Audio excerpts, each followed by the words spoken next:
አንድ አምላክ በሆነ በአብ በወልድ በመንፈስ ቅዱስ ስም መስከረም 7 በዚች ቀን የከበረና የተመሰገነ የእስክንድርያ ሀገር ሊቀ ጳጳሳት አባ ዲዮስቆሮስ አረፈ። እርሱም ለአባቶች ሊቃነ ጳጳሳት 25ኛ ነው። ስለ ቀናች ሃይማኖት ታላቅ ተጋድሎን ከተጋደለ በኋላ እረፍቱ በተሰደደበት በደሴተ ጋግራ ሆነ። ይህም እንዲህ ነው።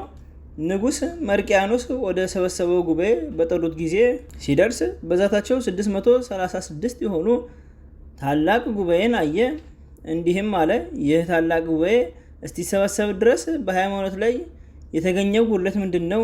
ይህ ጉባኤ የተሰበሰበው በንጉሱ ትእዛዝ ነው አሉት። እንዲህም አላቸው፣ ይህ ጉባኤ ስለ ክብር ባለቤት ጌታችን ኢየሱስ ክርስቶስ ቢሆን ኖሮ እኔ ተቀምጬ እግዚአብሔር በሰጠኝ በአንደበቴ እናገር ነበር። ነገር ግን የዚህ ጉባኤ መሰብሰብ በንጉስ ትእዛዝ ከሆነ የሰበሰበውን ጉባኤ ንጉስ እንዳሻው ይምራ። ከዚህ በኋላ አንዱን ክርስቶስን ከተዋህዶ በኋላ ሁለት ባህሪው ሁለት ምክር የሚያደርግ የክህደት ቃል በውስጡ የተጻፈበትን የሮሜ ሊቀ ጳጳሳት ሊሆን የላከውን ደብዳቤ የከበረና የተመሰገነ ዲዮስቆሮስ ቀደደ። በመንፈስ ቅዱስ የሚናገር የከበረ ዲዮስቆሮስም በጉባኤ ፊት እንዲህ ብሎ አስረዳ። ሰው እንደመሆኑ ወደ ሰርግ ቤት የጠሩት ጌታችን ክርስቶስ አምላክ እንደመሆኑ ውሃውን ለውጦ ወይን ያደረገው ከሃሊ ስለሆነ ሰውነቱና መለኮቱ በስራው ሁሉ የማይለያይ አንድ ነው። ደግሞ የእስክንድርያ ሊቀ ጳጳሳት አባ ቄርሎስ ከተናገረው የአካላዊ ቃል ተዋህዶ እንደ ነፍስና ስጋ እንደ እሳትና ብረት ተዋህዶ ነው ያለውን ቃል ምስክር አድርጎ በማምጣት አስረዳ። እሊህንም የተለያዩ ሁለት ጠባዮች ስለ ተዋህዶቸው አንድ ከሆኑ እንዲሁም የክብር ባለቤት ጌታችን ኢየሱስ ክርስቶስ እርሱ አንድ መሲህ፣ አንድ ጌታ፣ አንድ ባህሪ፣ አንድ ምክር ነው እንጂ ወደ ሁለት አይከፈልም አላቸው። ከዚያም በተሰበሰቡ ጉባኤ ውስጥ ማንም ሊከራከረው የደፈር የለም። ከውስጣቸውም የእግዚአብሔር ጠላት ስለሆነ ስለ ከሃዲው ንስጥሮስ በኤፌሶን ጉባኤ አስቀድሞ ተሰብስበው የነበሩ አሉ። ወደ ንጉሥ መርቅያኖስ ወደ ሚስቱ ንግሥት ብርክልያ ከእስክንድርያ ሊቀ ጳጳሳት ከአባ ዲዮስቆሮስ በቀር ስለ ሃይማኖት ትእዛዛችሁ የሚቃወም የለም ብለው ነገር ሰሩበት። ቅዱስ ዲዮስቆሮስም ወደ ንጉሥ አቀረቡት። ከእርሱም ጋር ታላላቅ ሊቃነ ጳጳሳት ኤጲስቆጶሳት ከጉባኤው የሆኑ ነበሩ። ከጠዋትም እስከ ማታ እርስ በርሳቸው ሲከራከሩ አሉ። የከበረ ዲዮስቆሮስም የቀናች ሃይማኖቱን አልለወጠም። ንጉሥና ንግሥቲቱ በእርሱ ተቆጥተው እንዲደበድቡት አዘዙ። ስለዚህም ደበደቡት፣ ጽሕሙን ነጩ፣ ጥርሶችንም ሰበሩ። እንዲህም አደረጉበት። ከዚህ በኋላ የተነጨውን ጽሕሙን ያወለቁትንም ጥርሱን ሰብስቦ ወደ እስክንድርያ ሀገር ላካቸው። እነሆ የቀናች ሃይማኖት ፍሬ ይህ ነው አላቸው። ለጉባኤ የተሰበሰቡ ኤጲስቆጶሳትም በዲዮስቆሮስ ላይ የደረሰውን መከራ ባዩ ጊዜ እጅግ ፈሩ። በእርሱ የደረሰ በእነርሱ ላይ እንዳይደርስ ስለዚህ ከመናፍቁ ንጉሥ ከመርቅያኖስ ጋር ተስማሙ። በሲኦል ውስጥ ይጎርጡ ዘንድ ባለው ምላሳቸው ለክርስቶስ ሁለት የተለያዩ ባህርያት አለው ብለው በንጉሥ መዝገብ ላይ በእጆቻቸው ጽፈው ፈረሙ። ቅዱስ ዲዮስቆሮስን መልሶ ያን በውስጡ የጻፉበትን ደብዳቤ ያመጡለት ዘንድ ወደ እሳቸው ላከ። እነርሱም ላኩለት። እነርሱ እንደጻፉ በውስጡ እርሱ የሚጽፍ መስሏቸዋልና።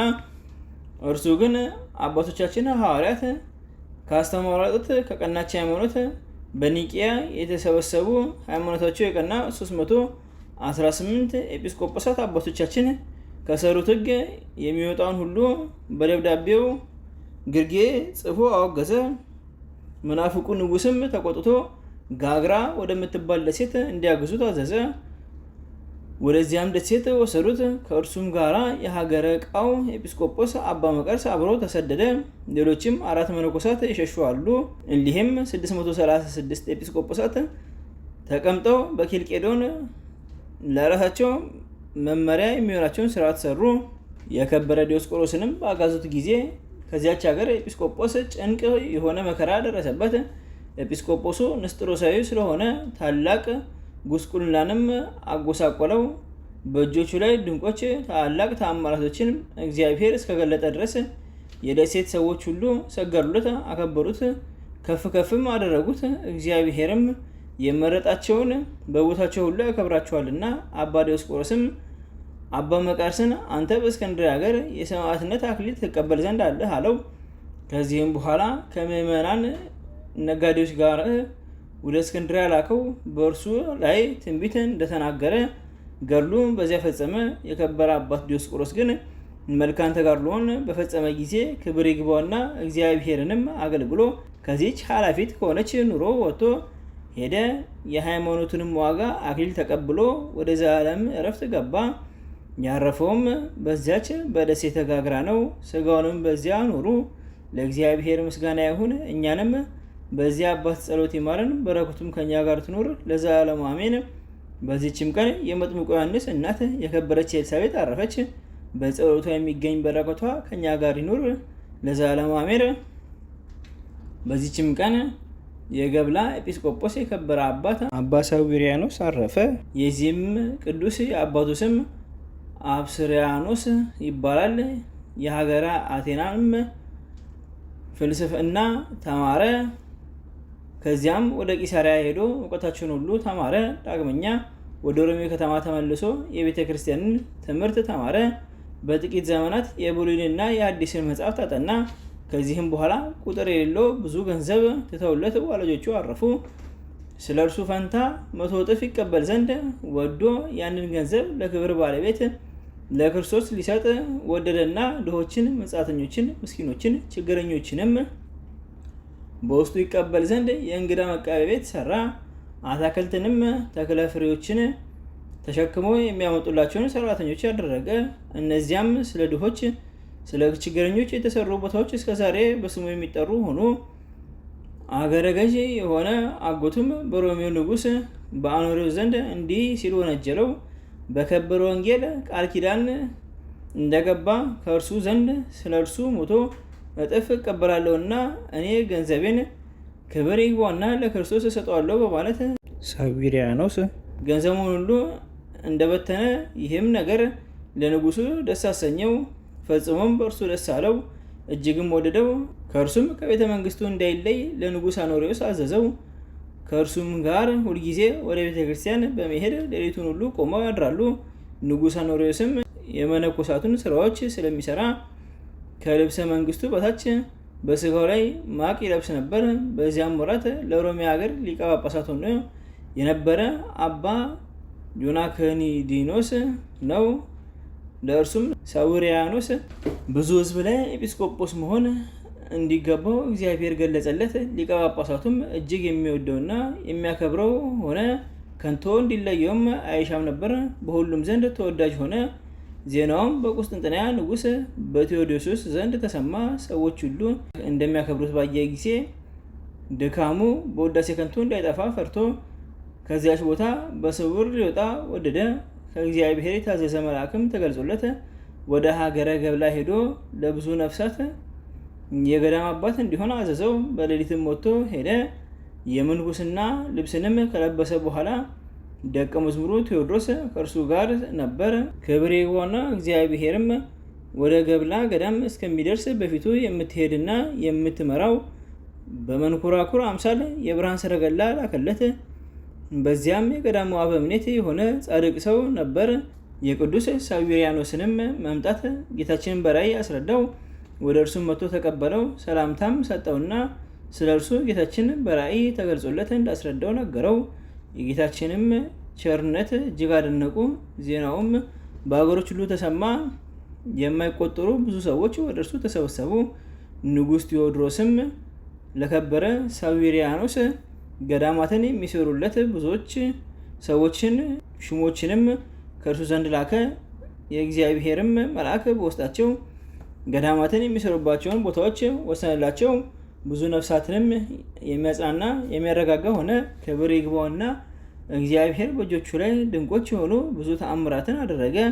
ከእርሳቸውም በሀገረ ገብላ መኮንን ልጅ ላይ ሰይጣን አደረባትና መኮንኑም ሳዊሪያኖስን ከዚህ ሀገር ካላበረርክ ከልጅህ አልወጣም ያለው ነው። መኮንኑም ይህን ነገር በሰማ ጊዜ ተነስቶ ወደ ከበረ ሳዊሪያኖስ ሄዶ ሰይጣን ያለውን ነገረው። ደግሞም ልጁን ያድናት ዘንድ ለመነው። ቅዱስ ሳዊሪያኖስም እንዲህ ብሎ ደብዳቤ ጻፈለት።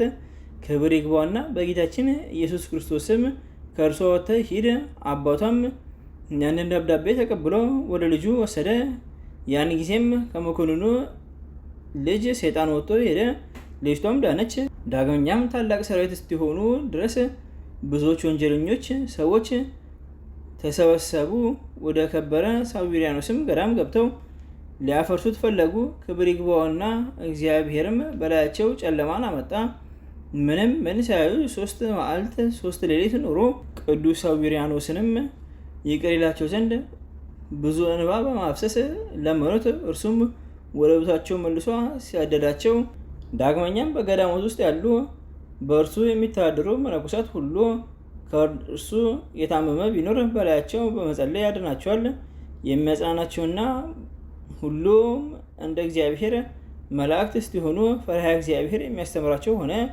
እንዲህም ሆነ ስሙ ፊላታዎስ የሚባል የዚች ሀገር ኤጲስቆጶስ ከእግዚአብሔር ዘንድ የሆነ ራእይ ተገልጦለት ቅዱስ ሳዊሪያኖስ በእርሱ ፈንታ ኤጲስቆጶስ ይሾም ዘንድ እንዳለው አወቀ። ያን ጊዜም ወደ ሕዝቡ ሁሉ ላከ። ቅዱስ ሳዊሪያኖስንም ወስደው ኤጲስቆጶስነት እንዲሾሙ ታዘዛቸው። ለዚያች ሹመት እግዚአብሔር መርጦታልና። ወዲያውኑ ደጋጎች ነገስታት አኖሪዎስና አርቃሪዎስ ወስደው ገብላ በሚባል ሀገር ላይ ኤጲስቆጶስነት ሾሙት። ስለ መንጋዎቹና ስለ ወገኖችን ማጠባበቅ ታላቅ ተጋድሎን ተጋደለ። በዚያችም ሀገር እጅግ አዋቂ የሆነ የሙሴን ሕግ በማወቁ የሚመካ አንድ ስሙ ስቅጣር የሚባል አይሁዳዊ ነበር። እርሱም ለቅዱስ ሳዊሪያኖስ መጥቶ ከእርሱ ጋር ተከራከረ። ከቅዱስ ሳዊሪያኖስ አንደበት የሚወጣውን ቃል ይሰማ ዘንድ አልተቻለውም። ከዚህም በኋላ ክብር ይግባውና ጌታችን ኢየሱስ ክርስቶስ ለቅዱስ ሳዊሪያኖስ በራእይ ተገልጦለት ይህ አይሁዳዊ እርሱ ራሱ ክርስቶስ ካበራላቸውና ከባረካቸው ወገን ውስጥ ሊሆን እንዳለው አስረዳው። የአይሁዳዊም ወደ ቤቱ በገባ ጊዜ አስጨናቂ የሆኑ የስቃይ ቦታዎችንም በህልሙ በማየት እንዲህ የሚለውን ቃል ታላቅ በሆነ የዘላለም ስቃይ ውስጥ የሚኖሩ እሊህን ከሃዲያን ዘመዶች አይሁድን እነሆ እይ፣ እነርሱም ክብር ይግባውና በክርስቶስ ያላመኑ ናቸው። በማግስቱም የአይሁዳዊ ወደ ቅዱስ ሳዊሪያኖስ መጥቶ ከእግሩ በታች ወድቆ ሰገረለት። ክርስቲያንም ያደርገው ዘንድ ለመነው። ያን ጊዜም እርሱንና ቤተሰቦቹን የአገር ሰዎችንም ሁሉ የክርስትና ጥምቀትን አጠመቃቸው። የቀሩትም አይሁድ ሁሉ አለቃቸው ክርስቲያን እንደሆነ በሰሙ ጊዜ አምነው ተጠምቀው ክርስቲያኖች ሆኑ። እንዲሁም ኒሞንጦስ የሚባሉ ሌሎች ሰራየኞች ሰዎች ወደ ክርስቲያን ሃይማኖት እንዲገቡ ቅዱስ ሳዊሪያኖስ ለመናቸው። እነርሱ ግን በስራቸው ስለሚታበዩ ከእርሱ ቃሉን አልሰሙም። እነርሱም በአድ ወደ እነርሱ የመጣ እንደሆነ በፊቱ አፈርን ይበትናሉ፣ ምን ማየት አይችልም። ቅዱስ ሳዊሪያኖስም ወደ ቀናች ሃይማኖቱ እሊህን ስራየኞች ሰዎች ያስገባቸው ዘንድ እንባን በማፍሰስ ክብር ይግባውና ጌታችን ኢየሱስ ክርስቶስን ለመነው። እግዚአብሔርም በእነርሱ ላይ ጽኑ ደዌን አመጣ። ወደ ክርስቲያን ወገኖች ግን ምን አልደረሰም። በግብፅ ሀገር በፈርዖንና በሰራዊቱ በግብፃውያን ላይም መቅሰፍት ሲታዘዝ ወደ እስራኤል ወገን እንዳልደረሰ እንዲሁ ሆነ። በዚያም ወራት እነዚያ ስራየኞች የቅዱስ ሳዊሪያኖስን ቃል ሰምተው ትእዛዙን አልተቀበሉም። ስለዚህ ይህ ጽኑ ደዌ በላያቸው እንደመጣ አወቁ። ወደ ቅዱስ ሳዊሪያኖስም መጥተው በደላቸውን ይቅር ይላቸው ዘንድ ክርስቲያኖች ያደርጋቸው ዘንድ ለመኑት። እርሱም ተቀበላቸው። አስተምሮ አጥምቆ ክብር ይግባውና ከክርስቶስ መንጋ ጋር አንድ አደረጋቸው። ይቺ ሀገር ሁለመናዋ አንድ ማህበር አንድ መንጋ ሆነች። ሰይጣንም ልብሱ በተቀደደ ሽማግሌ አምሳል ሆኖ ፈጽሞ የሚጮህ ሆነ። እንዲህም አለ፣ ከጽንፍ እስከ ጽንፍ ባለው ቦታ ሁሉ ጨነቀኝ። በግብፅ ሀገር ጠንካሮች መነኮሳት ተመሉባት። በሮሚያ ሀገርም ሊቀ ጳጳሳት ዮናክንዲኖስ በውስጧ ይኖራል። ደግሞ በቁስጥንጥንያ ዮሐንስ አፈወርቅ አለ። ይህ ቦታ ለእኔ ቀረልኝ ብዬ ነበር፣ እነሆ ሳዊሪያኖስ ከእጄ ውስጥ ነጠቀኝ አለ። እንዲህም ሆነ የፋርስ ሰዎች ሊወጓቸው ሽተው ወደ አኖሬዎስ እና ወደ አርቃሪዎስ መልእክትን ላኩ። እሊህ ደጋጎች ነገስታትም የፋርስ ሰዎች የላኩትን ደብዳቤ ወደ ቅዱስ ሳዊሮኖስ ላኩለት። እርሱም ይቺ ደብዳቤ ባነበባት ጊዜ ደብዳቤውን መልስ ወደ ነገስታት አኖሬዎስና አርቃሪዎስ እያስረዳ እንዲህ ብሎ ጻፈ። እኛ የክርስቶስ ከሆን መንግስታችንም የክርስቶስ ነው። እንዲህም ከሆነ የጦር መሳሪያ የጦር ሰራዊትም አንሻም። እግዚአብሔር ከቀደሙ ነገስታት ጋር ሆኖ ያደረገውን እንዴት እንዳዳናቸው ጠላቶቻችንም እንዴት ድል እንዳደረጋቸው አስታወሳቸው። ታላቁም ጾም ሳይደርስ የፋርስ ሰዎች አፍረው ከእነርሱ ዘንድ ተመልሰው ሄዱ። ስለ ዮሐንስ አፈወርቅም ከኤጲስቆጶሳት ጋር ባመጡት ጊዜ ንግስት አውዶክሲያ በምክሩ ሁሉ መኩሯትና ገስጿት ነበር። ስለ ዮሐንስ መሰደድም እርሱ ምን ያደረገው ስምምነት የለም። ንግስቲቱም ምክሩን ባልሰማች ጊዜ ወደ አገሩ ተመለሰ። ብዙዎች ድርሳናትንና ተግሳጻትንም ደረሰ። እሊህም ሃይማኖታቸው የቀናች ሰዎች ባሉባቸው አብያተ ክርስቲያናት እስከዛሬ ይኖራሉ። ቅዱስ ሳዊሮኖስም ሸመገለ። እድሜውም 100 ዓመት ሆነው። ከስጋውም ከመለየቱ በፊት በ10 ቀን የእግዚአብሔር መልአክ ተገልጾለት ከዚህ ዓለም ከድካም ወደ እረፍት እንደሚወጣ ነገረው። ከዚህም በኋላ ህዝቡን ጠራቸው። ክብር ይግባውና የእግዚአብሔርን ሕግ በመጠበቅ ጸንተው እንዲኖሩ አዘዛቸውና በሰላም በፍቅር አረፈ። ነፍሱንም በፈጣሪው ክርስቶስ እጅ ሰጠ። እረፍቱም የቆጵሮስ ኤጲስቆጶስ ኤጲፋንዮስ ባረፈ በ2 ዓመት፣ ዮሐንስ አፈወርቅ ባረፈ በ1 ዓመት ነው። ስጋውንም እንደሚገባ በንጹህ ልብስ ገነዙ። ብዙ መዝሙራትንና ምስጋኖችን አድርገውለት በክብር ቀበሉት። ለእግዚአብሔር ምስጋና ይሁን፣ እኛንም በጸሎቱ ይማረን፣ በረከቱም ከኛ ጋር ትኑር ለዘላለሙ አሜን። በዚህችም ቀን የከበሩ አጋቶንና ጴጥሮስ፣ ዮሐንስና አሞን እናታቸውም ራፈቃ በሰማዕትነት አረፉ። እሊህም ቅዱሳን በላይኛው ግብፅ ቁስ ከሚባል አውራጃ ከቆንያ ከተማ ናቸው። ለእርሳቸውም ክብር ይግባውና ጌታችን ክርስቶስ ተገልጦላቸው ከእርሳቸው የሚሆኑን ስብራክ በሚባል ከተማ እርሷም ወደ እስክንድሪያ ክፍል ናት። በዚያ የምስክርነት አክሊል እንደሚቀበሉ ስጋቸውንም ወደ ግብፅ ደቡብ ነቅራሃ ወደሚባል ሀገር እንደሚወስዱ አስረዳቸው። ቅዱሳኑም በዚያች ራእይ ደስ አላቸው። በማለዳም ተነስተው ገንዘባቸውን ሁሉ ለድሆችና ለችግረኞች ሰጡ። ከእርሳቸውም የሚበልጥ ወንድማቸው አጋቶን በሀገሩ ሹም ነበር፣ በሁሉም ዘንድ የተወደደ ነው። ራፈቃ እናታቸውም ክብር ይግባውና ስለ ክርስቶስ መከራ ስቃይ ላይ የሚጸኑና የሚታገሱ እንዲሆኑ ታበረታታቸው ነበር። ከዚህም በኋላ ቁስ ወደሚባል ሀገር ሲደርሱ በመኮንኑ በዲዮናሲዎስ ፊት ቆመው ክብር ይግባውና በጌታችን ኢየሱስ ክርስቶስ ታመኑ።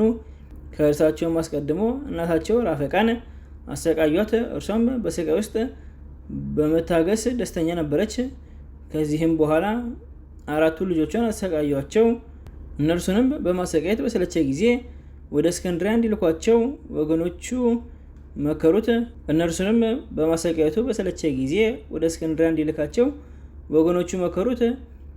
በእነርሱ ምክንያት ክብር ይግባውና በጌታችን ኢየሱስ ሕዝቡ እንዳያምኑ ፈርተዋልና እነርሱ በሁሉ ዘንድ የተወደዱ ስለሆኑ በእርሳቸውም ምክንያት ከዚህ በፊት ብዙ ሰዎች በክብር ባለቤት በክርስቶስ አምነው በሰማዕትነት ሞተዋልና የሰማዕትነት አክሊልም ተቀብለዋልና ወደ እስክንድርያ ገዥ ወደ አርማኒዎስ ቅዱሳኑ ባመጧቸው ጊዜ በዚያች ወራት ስሟ ስብራ በምትባል ሀገር በዚያች ነበር። የተጋድሎአቸውንም ጽናት አውቆ ጽኑ ስቃይን አሰቃዩአቸው። ስጋቸውንም ቆራርጦ ከመንኮራኩር ውስጥ ጨመረ። ዳግመኛም ዘቅዝቀው ሰቀሏቸው። በዚህም ሁሉ ክብር ይግባውና ጌታችን ኢየሱስ ክርስቶስ መኮንኑንና የእርሱን ሰዎች ሁሉ እስቲያፍሩ ያለምንም ጥፋትና ጉዳት የሚያስነሳቸው ሆነ። ከዚህም በኋላ ራሶቻቸውን ይቆርጡ ዘንድ ስጋቸውንም በባህር እንዲያሰጥሙ አዘዘ። በዚያም ራሳቸውን በሰይፍ ቆረጡ። ስጋቸውንም ወደ ባህር ሊጥሉ በታናሽ ታንኳ ጫኗቸው። በዚያንም ጊዜ ከግብፅ በስተደቡብ መጺል ከሚባል አውራጃ ነቅራሃ ከምትባል መንደር ወደ አንድ ባለጸጋ እግዚአብሔር መልአኩን ላከ። የቅዱሳኑንም ስጋ እንዲወስድ አዘዘው። እርሱም ወሰዳቸው። የጻድቃን ማደሪያቸው ይህ ነው የሚል ቃል ሰማ። የመከራው ወራት እስኪያልፍ ድረስ በዚያ ኑሯቸው። ከዚህም በኋላ ገለጧቸው። ውብ የሆነች ቤተክርስቲያንም ሰርተውላቸው ስጋቸውን በውስጡ አኖሩ። እግዚአብሔርም ከስጋቸው ድንቆች የሆኑ ታላቅ ታምራትን ገለጠ። በዚያም ወራት ስጋቸውን ስሙንጥያ ወደሚባል ሀገር አፈለሱ። ለእግዚአብሔር ምስጋና ይሁን፣ እኛንም በጸሎታቸው ይማረን ለዘላለሙ አሜን።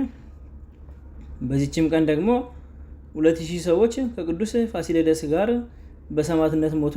የጋግራ ሰው ዳስ የአንጾኪያ ኤጲስቆጶስ ናውላ የመኖክሲዮም የጴጥሮስ መታሰቢያቸው ነው።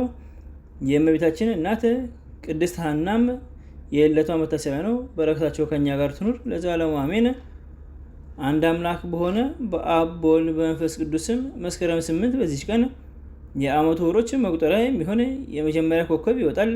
ይኸውም መናዝል የሚለው የ12ቱ ወር ኮከቦች ከእልህመል እስከ ሁት ያሉ መገብታ ወርሃ አሉ።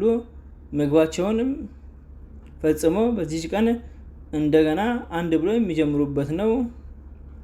ዘአቅረብኩ ማሕሌተ ዘኪርየ አእላፈ እምነተጸምዱከ ዘልፈ ለላነብብ ተወከፍ ዘንዴቴ መጽሐፈ እንተነሥእከ እግዚኦ ጸዲቀ መበለት ወኩፈ እምእላቡ ብሉዓን ዘተርፈ ነቢያት ቅዱሳን ሐዋርያት ሰባክያን ሰማዕታት ወጻድቃን ደናግል አዲ ወመነኮሳት ሄራን ባርኩ ጉባኤ ዘቲ መካን እስከ ርጌሪ ቆኖስ ሕፃን ለጻፈው በክርታስ ወለዛ ጻፈው ዘይደርስ ወደ ሰአሙ ስተርጎም ሰናዲስ ወደ ሰማ ቃሉ ዘነፈስ በጸሎተሙ ማርያም አረቄተ ኩሉ እንባስ ወሬ ማረን ኢየሱስ ክርስቶስ በቅዱሳኑ ጸሎት ጠብቀን በረከታቸው ከኛ ጋር ትኑር። ኦ አምላክነ በካህናቱ ኮኮ ከመሳና አብነ ሰማያት